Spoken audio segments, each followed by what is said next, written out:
ಗಮನಿಸೋಣ. ದಳಕೋಟೆಗೆ ಕಾಂಗ್ರೆಸ್ ಕನ್ನ ಇದು ಇವತ್ತಿನ ಬಿಗ್ ಸ್ಟೋರಿ ನಂಬರ್ 1.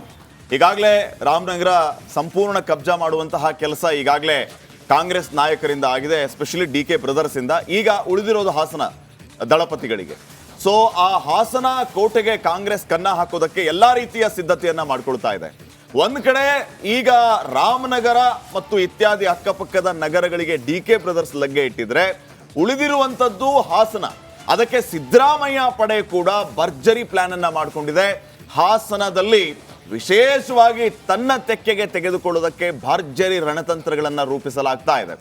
ಈ ದಳಕೋಟೆಗೆ ಕಾಂಗ್ರೆಸ್ ಕನ್ನ ಹಾಕುವಂತ ಪ್ರಯತ್ನ ಈ ನಾಯಕರಿಂದ ಯಶಸ್ವಿ ಆಗುತ್ತಾ ಅನ್ನೋದನ್ನ ನಾವು ಗಮನಿಸೋಣ. ಇದರ ಜೊತೆಗೆ ನಂಬರ್ 2, ಸಂಪುಟ ಸರ್ಜರಿ ಸುಳಿವು ಸಿಗ್ತಾ ಅನ್ನುವಂತಹ ಪ್ರಶ್ನೆ ಇದೆ. ಮತ್ತೆ ಈಗ ಕಾಂಗ್ರೆಸ್ನ ಬಲ ಹೆಚ್ಚಾಗಿದೆ, ಶಾಸಕರ ಸಂಖ್ಯೆ ಹೆಚ್ಚಾಯಿತು. ಇದರ ಮಧ್ಯೆ ಸಂಪುಟ ಸರ್ಜರಿ, ಸಂಪುಟ ಪುನರ್ರಚನೆ ಮತ್ತು ವಿಸ್ತರಣೆಯ ವಿಚಾರವಾಗಿ ಭಾರಿ ಚರ್ಚೆಗಳಾಗ್ತಾ ಇದೆ. ಅದರಲ್ಲಿ ಒಬ್ಬ ಕಾಂಗ್ರೆಸ್ನ ಶಾಸಕರು ರಿಪಬ್ಲಿಕ್ ಕನ್ನಡದ ಜೊತೆಗೆ ಮಾತಾಡುವಾಗ ವೆರಿ ಎಕ್ಸ್ಕ್ಲೂಸಿವ್ ಮಾಹಿತಿ ಅನ್ನೋದನ್ನ ಹಂಚಿಕೊಂಡಿದ್ದಾರೆ. ಆ ಎಕ್ಸ್ಕ್ಲೂಸಿವ್ ಮಾಹಿತಿ ಈ ಸಂಪುಟ ಸರ್ಜರಿಗೆ ಬಲವಾದಂತಹ ಸುಳಿವನ್ನ ನೀಡಿದೆ. ಯಾವ ಶಾಸಕರು ಏನು ಹೇಳಿದ್ದಾರೆ ಅನ್ನುವಂಥ ಡೀಟೇಲ್ಸ್ ಅನ್ನ ಇವತ್ತಿನ ಬಿಗ್ ಮಾರ್ನಿಂಗ್ ಅಲ್ಲಿ ಕೊಡ್ತೀವಿ. ಅದರ ಜೊತೆಗೆ ಮೂರನೇದಾಗಿ ದರ್ಶನ್ ಬೇಲ್ ಕ್ಯಾನ್ಸಲ್ ಆಗುತ್ತಾ ಅನ್ನುವಂಥದ್ದು. ಈ ಬೇಲ್ ಕ್ಯಾನ್ಸಲ್ ಆಗುತ್ತಾ ಅನ್ನುವಂತಹ ಪ್ರಶ್ನೆ ಈಗ ಯಾಕೆ ಉದ್ಭವ ಆಗಿದೆ ಅಂತಂದ್ರೆ, ಹೆಚ್ಚುವರಿ ಚಾರ್ಜ್ ಶೀಟ್ ಅನ್ನ ಸಲ್ಲಿಕೆ ಮಾಡಲಾಗಿದೆ. ಇದರ ಜೊತೆಗೆ ಶಸ್ತ್ರಚಿಕಿತ್ಸೆಯ ಗೊಂದಲ ಇತ್ಯಾದಿ ಕಾನೂನು ಕಂಟಕಗಳು ದರ್ಶನ್ಗೆ ಕಾಡಿ ಏನಾದ್ರೂ ಸಮಸ್ಯೆ ಆಗುತ್ತಾ ಅನ್ನುವಂತಹ ಪ್ರಶ್ನೆಗಳಿದೆ. ಸೊ ಈ ಎಲ್ಲಾ ವಿಚಾರಗಳ ಬಗ್ಗೆ ಡೀಟೇಲ್ಸ್ ಅನ್ನ ಕೊಡ್ತಾ ಹೋಗ್ತೀವಿ. ಅದಕ್ಕಿಂತ ಮುಂಚೆ ಒಂದೊಂದು ವಿಚಾರ ಅಂತಂದ್ರೆ ನೋಡಿ, ಇವು 3 ಬಿಗ್ ಸ್ಟೋರಿ ಹೇಳ್ತೀವಿ. ಅದ್ರ ಬಗ್ಗೆ ಚುನಾವಣೆ ನಡೆಯುತ್ತೆ, ಅದರಲ್ಲಿ ಅಭ್ಯರ್ಥಿ ಗೆಲ್ತಾರೆ, ಅಭ್ಯರ್ಥಿ ಸೋಲ್ತಾರೆ, ಮುಂದಿನ ಚುನಾವಣೆ ಅವ್ರು ರೆಡಿ ಆಗ್ತಾರೆ. ಆದರೆ ಕೆಲವರು ದುಡುಕಿನ ನಿರ್ಧಾರಕ್ಕೆ ಮುಂದಾಗ್ತಾರೆ. ನಿನ್ನೆ 2 ಘಟನೆಗಳು ನಡೆದಿದೆ.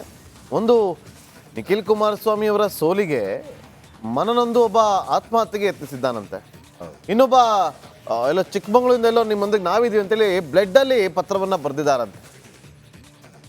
ನಿಮಗೆ ಅಷ್ಟೊಂದು ಅಭಿಮಾನ ಇದ್ದರೆ ಬಂದು ಅವ್ರ ಪರವಾಗಿ ಪ್ರಚಾರ ಮಾಡಿ.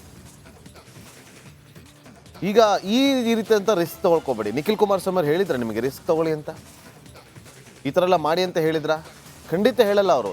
ಇದನ್ನೆಲ್ಲ ಅವ್ರು ಅಕ್ಸೆಪ್ಟ್ ಮಾಡೋದಿಲ್ಲ. ನೋಡಿ, ಸೋತು ಗೆಲ್ಲೋದು ಬೇರೆ, ಗೆದ್ದು ಸೋಲೋದು ಬೇರೆ. ಈಗೇನು ಅವ್ರು ಸೋಲನ್ನು ಅನುಭವಿಸ್ತಿದ್ದಾರೆ, ಮುಂದೆ ದೊಡ್ಡ ಗೆಲುವು ಇದ್ದೇ ಇರುತ್ತೆ. ಹಾಗಂತ ನೀವು ಈ ರೀತಿಯಾದಂಥ ದುಡುಕಿನ ನಿರ್ಧಾರ ತಗೊಂಡ್ಬಿಟ್ರೆ ಅದು ಸರಿಯಲ್ಲ. ಎಲ್ಲ ಸುದ್ದಿಗಳಂತ ಗಮನ ಹರಿಸೋಣ. ಅದಕ್ಕಿಂತ ಮುಂಚೆ ಈ ಕ್ಷಣದ ಹೆಡ್ಲೈನ್ಸ್.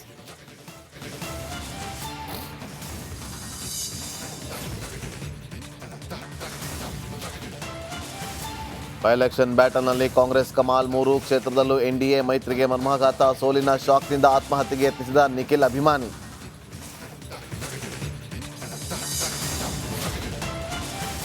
ಮಹಾರಾಷ್ಟ್ರದಲ್ಲಿ ಮಹಾಯುತಿಗೆ ಗದ್ದುಗೆ, ಜಾರ್ಖಂಡಲ್ಲಿ ಇಂಡಿ ಕೂಟಕ್ಕೆ ಮತ್ತೆ ಅಧಿಕಾರ. ಎರಡೂ ರಾಜ್ಯದಲ್ಲಿ ಸರ್ಕಾರ ರಚನೆಗೆ ಕಸರತ್.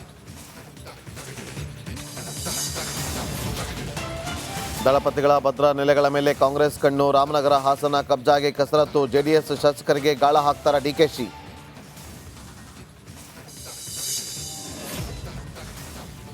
ಸಾರಥಿಗೆ ಸಂಕಷ್ಟ ತರುತ್ತಾ ಗ್ರೂಪ್ ಫೋಟೋ. ಮಧ್ಯಂತರ ಬೇಲ್ ಕ್ಯಾನ್ಸಲ್ಗೆ ಮೇಲ್ಮನವಿ ಸಾಧ್ಯತೆ.